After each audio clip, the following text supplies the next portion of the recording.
আমার সভাপতি তুফানবাবু, হেডমাস্টার মশাই, সঞ্চালনা করছেন ভাই পঞ্চানন, আমাদের সিনিয়র নেতৃত্ব বিমলদা রয়েছেন। আমাদের আবার যত ওষুধ আপনারা কেনেন নেতা হচ্ছে বিমলভূমি, ঠিক আছে, প্রেসিডেন্ট নেতা।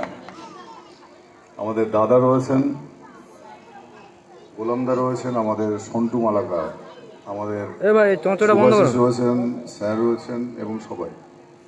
সর্বোপরি আপনারা যারা তৃণমূল কংগ্রেস সমর্থক বন্ধু, আমার সমস্ত ফেসবুক মিডিয়ার বন্ধুরা, অন্যান্য সবাই, দীর্ঘক্ষণ সভা চলছে, অনেকের মুখগুলো দেখে মনে হচ্ছে একটা ক্লান্তি, তাই তো? তাহলে বেশি কথা আপনাদের সামনে বলবো না, দীর্ঘক্ষণ আমাদের নেতারা বলেছেন। আমি যে কথাটা বলতে চাইছি যে আগামী 23শে এপ্রিল যে নির্বাচন, সেই নির্বাচনে আপনাদেরকে এই সিদ্ধান্ত নিতে হবে যে বাংলার অস্মিতা থাকবে কি থাকবে না, আমরা বাংলা ভাষায় কথা বলতে পারবো কি পারবো না, আমরা নিজেদের অধিকার বজায় রাখতে কি পারবো কি পারবো না, এই নির্বাচন সেই নির্বাচন। আপনারা জানেন যেভাবে মোদী সরকার, তার তাবেদার ইলেকশন কমিশন, তারা যেভাবে বাংলার মানুষকে একটা প্রশ্ন চিহ্নের সামনে দাঁড় করিয়েছে, এই নির্বাচন সেই নির্বাচন, এর বিরুদ্ধে প্রতিবাদ করা নির্বাচন। অযথা বাংলার লক্ষ লক্ষ মানুষকে এশারের নামে তাদের নাম কেটে দেওয়ার হুমকি দেওয়া হচ্ছে। কে বলছেন এ কথা? ইলেকশন কমিশন বলছেন না, বলছেন বিজেপির এক নেতা, তার নাম আমি করতে চাই না। আমরা আমাদের এই জেলা পূর্ব মেদিনীপুর, পশ্চিম মেদিনীপুর, ঝাড়গ্রাম, আমরা বিদ্যাসাগরের জেলা, যে জেলা নিয়ে আমরা গর্ববোধ করি। আমরা মাতঙ্গিনী হাজরা জেলা, যে মাতঙ্গিনী হাজরা তমলুকের 6 নম্বর ওয়ার্ডের বানপুকুর পাড়ে বিদ্রোহে গুলিতে লুটিয়ে ফেলেছিলেন, কিন্তু তার তেরঙ্গা পতাকা তিনি ছাড়েননি। আমরা সেই ঐতিহ্য বহন করি। আমরা যারা উপরে আছেন, আপনারা যারা নিচে রয়েছেন, আমরা সবাই এই স্বাধীনতা প্রেমী তমলুকের লোক, আমরা মেদিনীপুর জেলার লোক। এই সেই জেলা, যেই জেলা তখনকার যে ব্রিটিশের আমলে সূর্যাস্ত হতো না, তাম্রলিপ্ত জাতীয় সরকার 22 মাস সাস্টেন করেছিল ব্রিটিশের বিরুদ্ধে। সেই ঐতিহ্য আমরা বহন করি। অপরদিকে যারা ভোট চাইতে আসছেন, তারা দেশের মধ্যে যে আইনশৃঙ্খলা পরিস্থিতি তৈরি করার চেষ্টা করছেন, দেশের মধ্যে তারা হিন্দু মুসলমানের মধ্যে যে বিভেদ তৈরি করার চেষ্টা করছেন, ভাইতে ভাইতে দাঙ্গা লাগানোর চেষ্টা করছেন। আজকে রাধামণিতে এক সভায় আমি বলছিলাম, নেতাজি নগরের এক সভায় আমি বলছিলাম, বিজেপি কোনো ইস্যু না পেয়ে তারা বাড়িতে বাড়িতে গিয়ে বলছে তৃণমূলকে ভোট দেওয়া মানে তোমাদের মায়েদের ইজ্জত, বোনেদের ইজ্জত চলে যাবে। এই যে আমি বলি, যে যদি কোনো বিজেপির নেতা এই কথা শোনেন, তাকে বলি যে ভারতের সংবিধান, ভারতের ইলেকশন কমিশনের যে রুল, তার পরিপন্থী সমস্ত উস্কানিমূলক মন্তব্য আমরা করছেন। নিশ্চিতভাবে আমরা যদি এভিডেন্স পাই, আমরা এফআইআর করব, দরকার হলে আমরা হাইকোর্টে যাব। এই কারণে যাব যে তারা পশ্চিমবাংলার সম্প্রীতি নষ্ট করার চেষ্টা করছে, ভাইতে ভাইতে দাঙ্গা লাগানোর চেষ্টা করছে, তার বিরুদ্ধে আমরা নিশ্চয়ই প্রতিবাদ করতে হবে। আমি আপনাদের বলি, আজকের আমরা যারা হিন্দু, মুসলমান, শিখ, ইসাহি, ভারতের সংবিধান আমাদের সবাইকে সমান অধিকার দিয়েছে। আর এই একটা দল, জুমলা পার্টি, যারা কোনো ইলেকশনের, যাদের কোনো এজেন্ডা নেই, যাদের কোনো বক্তব্য নেই, একটাই বক্তব্য, হিন্দু মুসলমানের মধ্যে বিভেদ সৃষ্টি করে দাও। আর হিন্দু মুসলমানের এই বিভেদ সৃষ্টি করে ভোটটা কোনোভাবে আমাদের পেতে হবে। তাই আপনাদের কাছে আমি বলতে চাই, যারা আবার বক্তব্য শুনছেন, 23শে এপ্রিল ভোট চলে যাবে, কিন্তু যে ক্ষতিটা ওরা সমাজে করে দিয়ে যাচ্ছে, হিন্দু মুসলমান, শিখ, ইসাইয়ের মধ্যে যে দাঙ্গা লাগানোর চক্রান্ত করছে, তার বিরুদ্ধে আপনাদের লড়াই করতে হবে। 23শে এপ্রিল ভোট চলে যাবে, 4 রেজাল্ট ডিক্লেয়ার হবে, কিন্তু যে ক্ষত ওরা তৈরি করে দিচ্ছে, যে ধ্বংসাত্মক কাজ ওরা করছে, যেভাবে ওরা বিভেদ সৃষ্টি করছে, তার বিরুদ্ধে লড়াই আমাদের সবাইকে একসঙ্গে করতে হবে। আমাদের নেত্রী মমতা বন্দ্যোপাধ্যায়, বাবরি মসজিদ যখন ধ্বংস হলো, কলকাতার বুকে যখন কোনো নেতা নামার সাহস করবে, আমাদের নেত্রী মমতা বন্দ্যোপাধ্যায় জীবন বিপন্ন করে হিন্দু মুসলমানের মধ্যে সম্প্রীতির বন্ধন করেছিলেন। তাই তো তার নাম মমতা বন্দ্যোপাধ্যায়। মমতা বন্দ্যোপাধ্যায় এমন একজন মহিলা নেত্রী আমাদের সারা ভারতবর্ষের, যিনি এশারের বিরুদ্ধে লড়াই করছেন, যিনি মোদী সরকারের জুমলাবাজির বিরুদ্ধে লড়াই করছেন, যিনি মোদীর অত্যাচারের বিরুদ্ধে লড়াই করছেন। আপনারা জানলে অবাক হবেন, ভারতবর্ষের লোকসভাকে সম্পূর্ণ অন্ধকারে রেখে তারা একটার পর একটা বেআইনি কাজ করছে। আপনাদের সবার মনে আছে, 2000 টাকার নোট ওরা বাতিল করে দিয়েছিল। মানুষ লম্বা লাইনে দাঁড়িয়ে 2000 টাকার নোট বাতিল করেছিল। আমাদের নেতা সুদীপ বন্দ্যোপাধ্যায় লোকসভায় প্রশ্ন তুলেছিলেন যে সেই যে হিসাব, সেই যে টাকাটা সিজ করা হলো তার অ্যামাউন্টটা কত, তার কোনো হিসাব নেই। ভারতবর্ষের কমপ্লেন অডিটর জেনারেল অর্থাৎ ভারতবর্ষে যারা হিসাব রক্ষক করে, যারা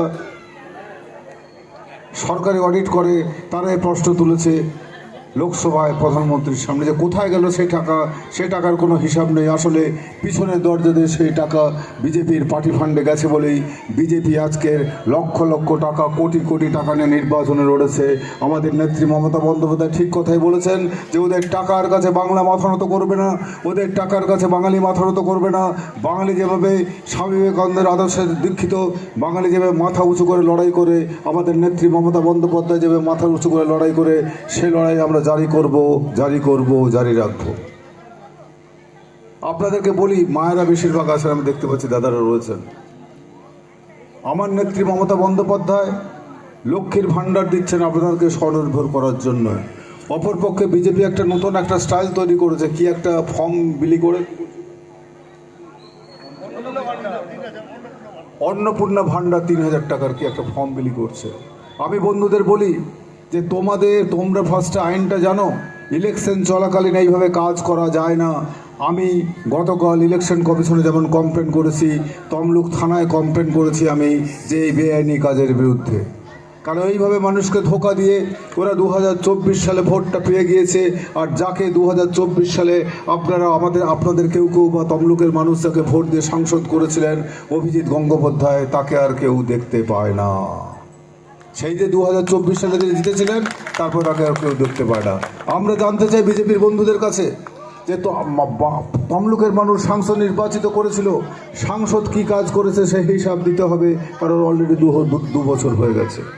প্রত্যেক সাংসদ তার এলাকা উন্নয়ন খাতে 5 কোটি টাকা পায়। আমি নিশ্চিতভাবে বিজেপির যারা ভোট চাইতে আসবেন তাদেরকে জিজ্ঞাসা করুন যে আমাদের বাংলার সাংসদ, তমলুকের সাংসদ কি কাজ করেছে, জবাব দাও। আমাদের নেতা ছিলেন সোমেন মহাপাত্র বিধায়ক, তিনি বিধায়ক উন্নয়নে অনেক কাজ করেছেন, কিন্তু সাংসদের সেই টাকা কোথায় গেল, বছরে 5-10 কোটি টাকা, তার জবাব আপনাদেরকেই চাইতে হবে।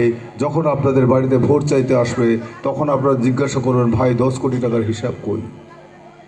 একজন সাংসদ অনেক উন্নয়ন করতে পারে, উন্নতি করতে পারে। যেখানে আমি যখন চেয়ারম্যান ছিলাম, আমরা রেলওয়ে বোর্ডকে লিখেছিলাম হসপিটাল মোড় এবং মানিকতলা দুটো ফ্লাইওভার করার জন্যে। আমরা বিরোধী পক্ষে থাকার ফলে ওরা তার কোনো উত্তর দেয়নি। নিশ্চিতভাবে আমরা আগামী দিনে এই নিয়ে আবার লড়াই করব। আমি আমাদের দলনেতা সুদীপ বন্দ্যোপাধ্যায়কে বলেছিলাম, সুদীপ বন্দ্যোপাধ্যায় আমাকে বলেছিল কাগজগুলো দাও, আমি লোকসভাতে প্রশ্ন তুলল রেলমন্ত্রীর সামনে। আমরা চেষ্টা করছি, যেহেতু ওরা ক্ষমতায় রয়েছে, ওরা আমাদের অনেক কাজ করতে দিতে চায় না। কিন্তু তমলুকে হসপিটাল মোড় এবং মানিকতলা মোড়ে দুটো রেল ফ্লাইওভার খুব জরুরি, কারণ আপনারা যারা যাতায়াত করেন আপনারা জানেন ঘন্টার পর ঘন্টা আমাদের দাঁড়িয়ে থাকতে হয়, বিশেষ করে পেশেন্টদের খুব কষ্ট হয়। তাই আমরা যে উন্নয়নের পাঁচালী শুরু করেছি, যে উন্নয়ন আমরা ইস্তারে বলেছি, প্রত্যেকটা উন্নয়ন আমরা করব। আপনারা জেনে খুব আনন্দিত হবেন, আমার তমলুকের মানুষ, আমার তমলুকের দিদিরা, ভাইয়েরা, বোনেরা সবাই। যেমন হলদিয়ান উন্নয়ন পর্ষদ থেকে বিভিন্ন রকম পরিকল্পনা করে লাইট লাগানো হয়েছে, আমাদের ইস্তাহারে আছে তাম্রলিপ্ত উন্নয়ন পর্ষদ তৈরি হবে। ভোটের পরে পরেই তাম্রলিপ্ত উন্নয়ন পর্ষদ তৈরি হবে। আমাদের এই এলাকায় কাজের বন্যা বয়ে যাবে। আমাকে একটু আগে বলছিলেন পঞ্চানন ভাই, আমাদের পথশ্রী প্রকল্প এবং রাজ্য সরকার অন্যান্য প্রকল্পে প্রচুর টাকা আমরা স্যাংশন করে দিয়ে এসেছি। সেই টাকাতে কাজ হবে, আপনার এলাকার উন্নয়ন হবে। ড্রেন দেখাচ্ছিল, ড্রেনের একটা বড় সমস্যা রয়েছে। আপনারা আমাদের উপর ভরসা রাখুন। মাননীয় মুখ্যমন্ত্রী মমতা বন্দ্যোপাধ্যায়কে আপনারা পরপর 3 বার ভোট দিয়ে 15 বছর তিনি মুখ্যমন্ত্রী ছিলেন, এবং আপনারা মায়েরা, দিদিরা সবাই মিলে নিশ্চিতভাবে আগামী দিনে তৃণমূল কংগ্রেসের যিনি প্রার্থী অর্থাৎ আমাকে ঘাসের উপর জোড়া ফুল চিহ্নে 1 নম্বর ইভিএম মেশিনে 1 নম্বরে আমার নামটা আছে, সেটা দয়া করে মনে রাখবেন। রাজ্যে ক্ষমতায় আসবেন বাংলার মুখ্যমন্ত্রী মমতা বন্দ্যোপাধ্যায়, আর সেই জায়গায় তমলুকের কোনো বিধায়ক সেখানে থাকবে না, সে তো হতে পারে না। নিশ্চিতভাবে তমলুকের উন্নয়নের স্বার্থে আমাদের অনেক স্বপ্ন রয়েছে, সেই স্বপ্ন সাকার করার স্বার্থে আপনাদের সবার কাছে আবেদন করে বলতে চাই, আগামী 23 তারিখের নির্বাচন, এই বিজেপির অপশাসনের বিরুদ্ধে আপনাদেরকে ভোট দিতে হবে, বিজেপির মিথ্যাচারের বিরুদ্ধে আপনাদেরকে ভোট দিতে হবে। বিজেপির জুমলাবাজের বিরুদ্ধে আপনাদের ভোট দিতে হবে। সর্বোপরি আমরা যারা ভাই ভাই একসঙ্গে থাকি তার সম্প্রীতি রক্ষার স্বার্থে আপনাদেরকে তৃণমূলকে ভোট দিতে হবে, বিজেপির বিরুদ্ধে ভোট দিতে হবে। এইটা আপনাদের মনে রাখতে হবে। আপনারা মনে রাখবেন, আমি যে কথা একটু আগেই বলছিলাম, 23 তারিখ নির্বাচন হবে, 4 মে ভোটের রেজাল্ট ডিক্লেয়ার হবে, কিন্তু যে ভয়ঙ্কর সামাজিক ক্ষতি এরা করে দিয়ে যাচ্ছে সে ক্ষতির কোনো হিসাব হবে না, সেই ক্ষতির কোনো ক্ষতিপূরণ করা যাবে না। তাই আপনাদের বলি, যে সমস্ত বিজেপির লোকেরা আপনাদেরকে অনেক প্রলোভন দেবে, বলবে ভোটটা আমাকে দাও, দয়া করে একটা ভোটের মূল্য লক্ষ লক্ষ টাকা, দয়া করে সেই প্রলোভনে আপনারা পড়বেন না। আপনারা সবসময় মনে রাখবেন, মমতা বন্দ্যোপাধ্যায় তিনি আপনাদের সঙ্গে ছিলেন, আছেন, ভবিষ্যতেও থাকবেন। 98টা পরিকল্পনা মাননীয় মুখ্যমন্ত্রী মমতা বন্দ্যোপাধ্যায় চালু করেছেন, এবং আমার বিশ্বাস পশ্চিমবাংলার প্রত্যেকটা বাড়িতে বাড়িতে কোনো না কোনো বাড়িতে এই প্রকল্পের উপকার মানুষ পাচ্ছে। তাই আগামী দিন নিশ্চিতভাবে আপনারা মমতা বন্দ্যোপাধ্যায়, অভিষেক বন্দ্যোপাধ্যায়ের মনোনীত প্রার্থী, আমি ডক্টর দীপেন্দ্র মোহন রায়, আমাকে ঘাসের উপর জোড়াচল চিহ্নে 1 নম্বরে বোতাম টিপে আমাকে আশীর্বাদ করবেন এবং আপনাকে বিধানসভায় পাঠাবেন। এই বলে সবাইকে দীর্ঘক্ষণ আপনারা অপেক্ষা করতে, সবাইকে আমি আমার নমস্কার, শ্রদ্ধা, সালাম আদাব জানাচ্ছি। সবাই ভালো থাকবেন। 23 এপ্রিল আপনারা সকাল সকাল গিয়ে জোড়া ফুলে ভোট দেবেন, এই আবেদন জানিয়ে সবাইকে নমস্কার, শ্রদ্ধা জানাচ্ছি। জয় হিন্দ, বন্দে মাতরম, তৃণমূল কংগ্রেস জিন্দাবাদ, মমতা বন্দ্যোপাধ্যায় জিন্দাবাদ, আমাদের নেতা অভিষেক বন্দ্যোপাধ্যায় জিন্দাবাদ। জয় বাংলা, সবাই বলুন জয় বাংলা, জয় বাংলা। আমরা নিশ্চিতভাবে 5 তারিখ সবুজ আবির মারফত তমলুকে বিরাট মিছিল হবে, আমাদের সরকার তৈরি হবে, আমরা সবাই মিলে আনন্দ করব। আমি আসবো, সবার সঙ্গে মিষ্টি বিতরণ করব। সবাই ভালো থাকবেন, নমস্কার, ধন্যবাদ।